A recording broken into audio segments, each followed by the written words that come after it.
Moon Princess here, and tonight we're going to read from the book of Unsolved Mysteries. We're going to read a really messed up one, so I'm going to give you a warning now. I don't know how much they reveal because I haven't read the chapter, this story in the book yet, but I know the story pretty well. In fact, I got to see what the house looked like on the outside in person. You're not allowed to go into it, but this is going to be about Madame Lalaurie, so it is very graphic. If you don't like true crime, don't watch this video. That's your disclaimer. And if you don't want some really, really gross details about what she did to her slaves, she tortured people. She was a horrible human being. She's probably burning in hell right now, if there's hell. And yeah, so we're gonna read that story, and if you're uncomfortable with that, please don't watch this. So yeah, find something else that has rainbows and sunshine or something more your speed, okay? I understand if not everyone can listen to gruesome true crime. It's totally understandable, but let's get started.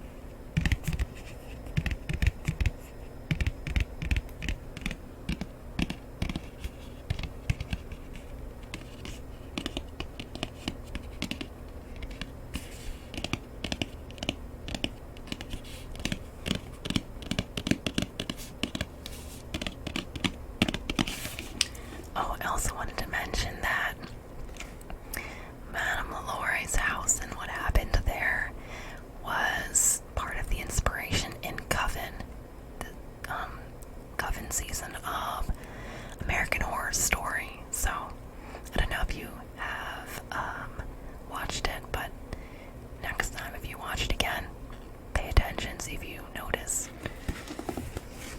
I will say, though, that they combined her with Marie Laveau, and that is not historically accurate. They're not the same person, you know. Okay. The tormented souls of the Lalaurie mansion. Marie Delphine Lalaurie was the creme de la creme of high society of early 19th century New Orleans. Rich, pretty, and intelligent, she entranced nearly everyone she met. But Lalaurie held a dark and diabolical secret. She delighted in torturing her slaves in heinous and despicable ways. Later, the spirits of those who died at Lalaurie's hand would come back to haunt the socialites' stately manor. Social butterflies. Marie was born in Louisiana around 1775. She was widowed twice and bore 5 children before marrying Dr.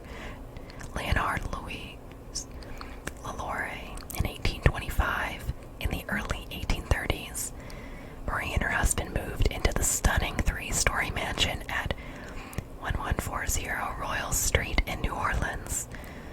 It was regarded as one of the finest houses in the city, and one that befit their social status, as the family was noted for its wealth and prominence in the community as visible parts of New Orleans society.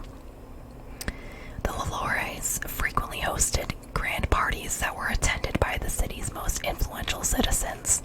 Like many wealthy people of the time, the Lalauries owned several slaves who cooked, cleaned, and maintained the property. Many guests remembered the servants who catered to their every need, but other Lalaurie slaves, sometimes glimpsed in passing, were surprisingly thin and hollow-chested.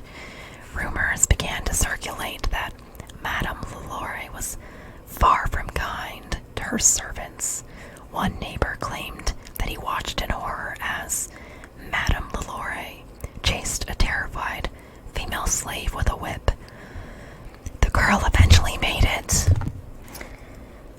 the roof of the mansion where she chose to jump to her death, rather than face her enraged owner's maniacal abuse. What happened to the girl's body remains a mystery. Some accounts say that it was buried on the property, while others report that it was dumped in an abandoned well. A fire reveals all. The true extent of Marie Laurie's revolting cruelty was finally revealed in April 1834, when a fire broke out in the mansion. As the story goes, a cook who simply couldn't handle any more torture at the hands of Madame Lalaurie set the blaze. As the fire swept through the house and smoke filled the rooms, a crowd of onlookers gathered outside. Soon the volunteer fire department arrived with buckets of water, and bystanders offered their assistance. Lalaurie remained calm and directed the volunteers to save expensive paintings and smaller pieces of furniture. But when the neighbors tried to enter the slave quarters to ensure that everyone got out safely, Madame Lalaurie refused to give them the key. Enraged, they broke down the door and were horrified to find several slaves tortured and mutilated. Many of the victims said they'd been held captive for months. The atrocities committed against the slaves in the Lalaurie home were depraved in the extreme. Some were found chained to the walls, and others were suspended by their necks, with their limbs stretched and torn. One female slave was wearing a spiked iron collar that forced her head into an upright position. Some slaves were nearly starved to death, flayed with whips, and bound in painfully restrictive positions. Cruel experiments had been performed on some victims. Eyes were poked out, mouths were sewn shut, with feces in them actually. Limbs were removed, and skulls were left open while they were still alive. The men who found the slaves were overwhelmed by the stench of death and decaying flesh, which permeated the confined chamber.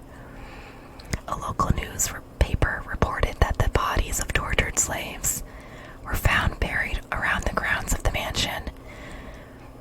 When word of Marie Laurie's sadistic and grotesque crimes got out, an angry mob descended upon the mansion, breaking furniture, shattering windows, looting fine china and imported food, and destroying everything that it could find until only the walls remained.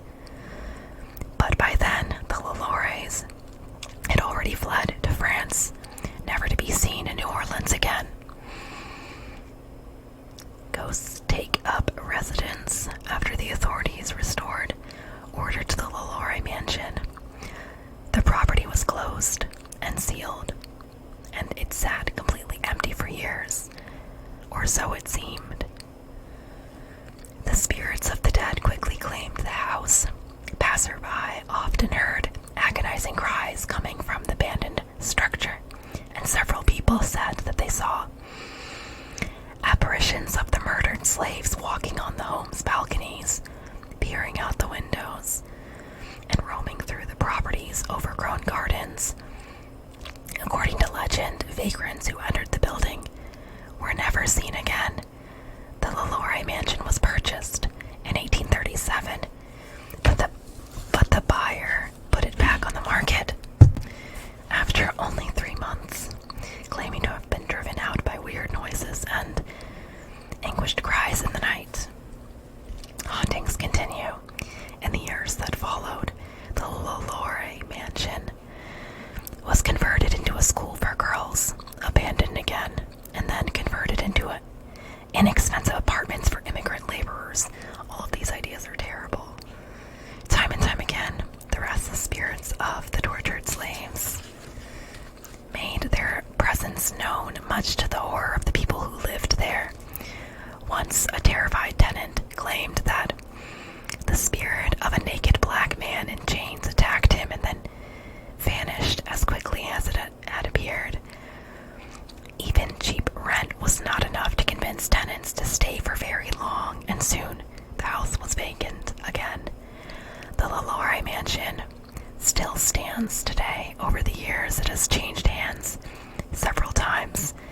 has served as a saloon, a furniture store, a refuge for poor and homeless men, and an apartment building. In April 2007, here we go, actor Nicolas Cage purchased the property, but 2.5 years later it was back on the market. So they say he went into debt apparently after he bought the place. There have been no reports of ghostly activity there in recent years, but that doesn't mean the spirits of Marie Lalaurie's victims are resting in peace. During a remodeling of the Lalaurie mansion some years ago, workers discovered several unmarked graves under the floorboards of the house. This may explain why many of Madame Lalaurie's slaves simply disappeared, never to be seen again. And that is the end of the tale of Madame Lalaurie. I hope you enjoyed this video.